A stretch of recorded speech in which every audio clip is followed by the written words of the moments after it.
गजबे हो गया भूपेश बाबू, भूपेश बघेल बाबू, ये क्या हो गया? 508 करोड़ रुपए आप ले लिए सीधे। अरे 508 करोड़ रुपया तो बहुत होता है ना। अरे 1 करोड़ रुपया का बस आम आदमी तो 1 करोड़ रुपया देख के पागल हो जाता, आप तो 508 करोड़ रुपया ले लिए। गजब आदमी है आप। अच्छा, ये चुनाव आपका गड़बड़ा गया नहीं? छत्तीसगढ़ का जो चुनाव तो गड़बड़ा गया आप कि मुख्यमंत्री जो है छत्तीसगढ़ का 508 करोड़ रुपया दलाली में ले लिया महादेव ऐप वाले घटना में। और उसका कौन दास है, उसने घोषणा भी कर दी कि हाँ, हमने 508 करोड़ रुपया भूपेश बघेल को दिया है। ईडी वाले ने घोषणा भी कर दी। अब आप चिल्लाएंगे कि बीजेपी की साजिश है, ये मोदी जी की साजिश है, बीजेपी का रणनीति है, हम जीत रहे हैं इसलिए हमको फंसा रहे हैं लोग, यही सब रोना रोएंगे, आप रो ही रहे होंगे। लेकिन आप जो है गजब आदमी है महाराज, कैसे मुख्यमंत्री हैं? इस 508 करोड़ रुपया लेके किए क्या आप?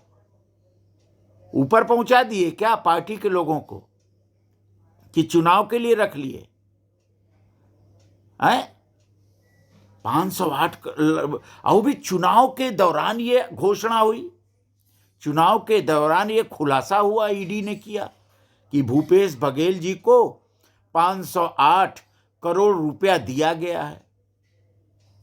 छत्तीसगढ़ की जनता क्या सोचेगी कि हमारा मुख्यमंत्री भ्रष्टाचार में लिप्त है? चुनाव में बड़ा भारी मुद्दा छत्तीसगढ़ के बन जाएगा। आप तो घोषणा कर रहे थे छत्तीसगढ़ में हमारी विजय हो जाएगी, हम जीत जाएंगे, फला हो जाएंगे, ठिकाना हो जाएंगे। लेकिन ये जो मुद्दा बीच में 508 करोड़ के भ्रष्टाचार का आ गया सीधे आप पर, उसके बाद चुनाव का क्या होगा? क्या जनता इसको मान लेगी? रो तो रहे हैं आप, भाजपा पर आरोप लगाएंगे, ईडी वालों पर आरोप लगाएंगे। लेकिन 5 साल में भूपेश बघेल जी, आपने पैसे का खेल बहुत किया है। जहां गाय नहीं है वहां गोबर बेच दिया, जहां गोबर है वहां बेचा ही नहीं, जहां धान है वहां धान नहीं बेचा, जहां धान नहीं है वहां धान बेच दिया। गजब गजब का भंटाधार गड़मंडल खड़मंडल आपने किया है पैसे को लेकर के। लेकिन ये आरोप बड़ा जबरदस्त है, और वो भी कोई दूसरा नहीं लगा रहा, कोई पार्टी वाले नहीं लगा रहे हैं, रमन सिंह नहीं लगा रहे हैं, छत्तीसगढ़ की भाजपा नहीं लगा रही है, सीधे ईडी घोषित कर रही है। ईडी कह रही है कि भूपेश बघेल जो छत्तीसगढ़ के माननीय मुख्यमंत्री हैं, उनको महादेव ऐप वालों ने और को जो कोई दास पकड़ा गया है, वो दास ने 508 करोड़ रुपया किस्तों में उनको दिया है। इसका पुख्ता प्रमाण ईडी ने जुटा लिया है। अभी अभी घोषणा हो गई, खड़मंडल बच गया। पूरा का पूरा छत्तीसगढ़ का चुनाव भूपेश बघेल के 508 करोड़ रुपया बनाम ईमानदारी का हो जाएगा। ये हो गया पूरा छत्तीसगढ़ की का चुनावी राजनीति का स्वरूप ही बदल गया। अब तो ये वहां के लोग कहेंगे कि छत्तीसगढ़ के मुख्यमंत्री भूपेश बघेल जी पैसे के लालची हैं और 5 साल में खाली लूटा है छत्तीसगढ़ को। गोबर में लूटा है, ऐप में लूटा है, दलाली में लूटा है।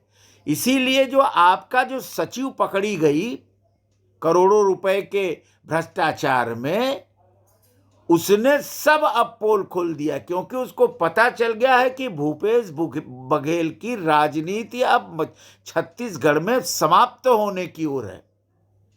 अब राहुल जी जाके वहां क्या बोलेंगे, प्रियंका जी जाके वहां क्या बोलेंगी, मीडिया उनसे पूछेगी कि 508 करोड़ भूपेश बघेल वाले पर बोलिए, उस पर वो क्या बोलेंगे? गंगा जल का गंगा जल लेके हाथ में कसम खाए थे ना छत्तीसगढ़ में चुनाव के पहले 2018 में, कि हम गंगा जल लेके कसम खाते हैं कि हम जो है कोई भ्रष्टाचार नहीं करेंगे, हम किसानों का कर्ज माफ करेंगे, हम रोजगार देंगे, हम क्या क्या करेंगे। गंगा जल का कसमवा का क्या हुआ? गंगा जल को भी झूठा बना दिया आपने भूपेश बघेल जी। ये तो गजब आरोप लगा, वो भी चुनाव के दौरान। जब ये आरोप लगता है तो पूरी राजनीति बदल जाती है। 508 करोड़ रुपया, 508 करोड़ रुपया तो मतलब एक तरह से उस छोटे छत्तीसगढ़ के छोटे राज्य का एक तिहाई बजट के आसपास हो जाता होगा। पूरा बजट में खा गए आप।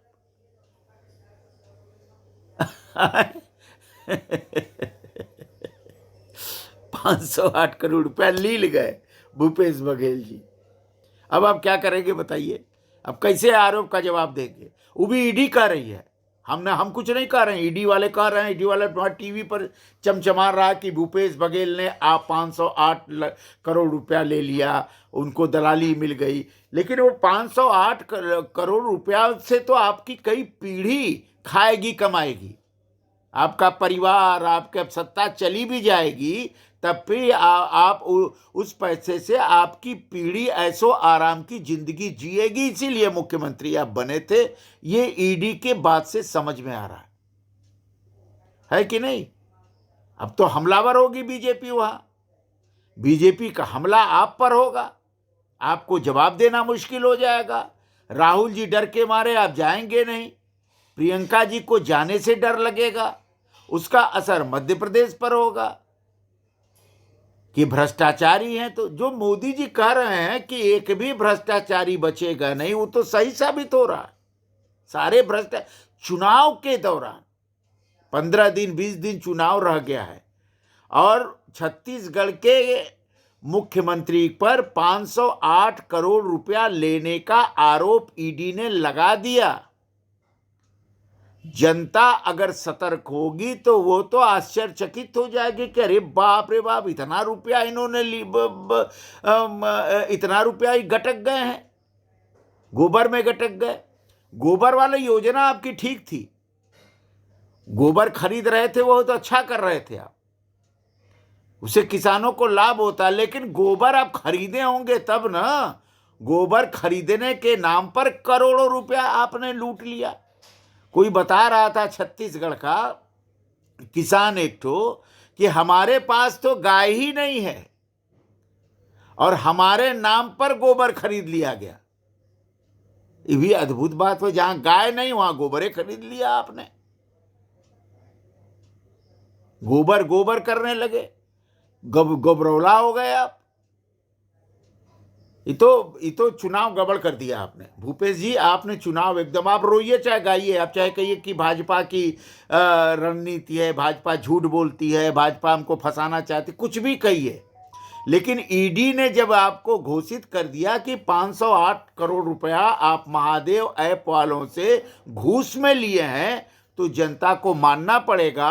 और कोर्ट में जब यह जाएगा तो ईडी इसका प्रमाण पुख्ता रखेगी। और किसी मुख्यमंत्री पर 508 करोड़ रुपया का आरोप लगाना आसान नहीं है, ये तो खूब जनता जानती है, ईडी वाले भी खूब अच्छी तरह जानते हैं। लेकिन अब जब गवाही दे दिया, कौन दास, असीम दास ने नाम था उसका, असीम दास ने, जो भी छत्तीसगढ़ का ही है, असीम दास ने जब घोषणा कर दी, उसका रिकॉर्ड टेप हो गया, उसकी गवाही टेप हो गई, उसकी गवाही में उसने 508 करोड़ आपको देने की बात कबूल ली, गवाह हो गया, तब आप कैसे बचेंगे? तब तो आप लिए ही हैं, पक्की बात है। जो असीम दास है वो भाजपा का कार्यकर्ता थोड़ी ना है, वो भाजपा का एजेंट भी नहीं है। उसने आपको दिया, इसलिए ईडी के सामने उसने बताया। अब तो चुनाव का मूड बदल गया छत्तीसगढ़ में। अब छत्तीसगढ़ में चुनाव का ये तय होगा कि जनता भ्रष्टाचार के साथ है कि जनता भ्रष्टाचार के विरोधी है। असीम दास की घोषणा से भूपेश बघेल जी बहुत बुरे फंसे आप। इस फसाव से, इस जाल से निकलना बड़ा मुश्किल है आपके लिए। जाने दीजिए, आप स्वीकार कर लीजिए कि हाँ लिया है, पार्टी के लिए लिया है, विकास के लिए लिया, किसी के लिए स्वीकार कर लीजिए, क्योंकि जितना आप इस पर भूपेश बघेल जी बोलेंगे उतना आप फंसते जाएंगे। आप ही ने ना सनातन धर्म का विरोध किया था, आप ही ने आपके पिताजी ने राम का विरोध किया था, रामायण का विरोध किया था, तो ये सब पाप सब निकल रहा है। जो राम का नहीं होता है उसका पाप सर पर चढ़ के बोलता ही पक्की बात है।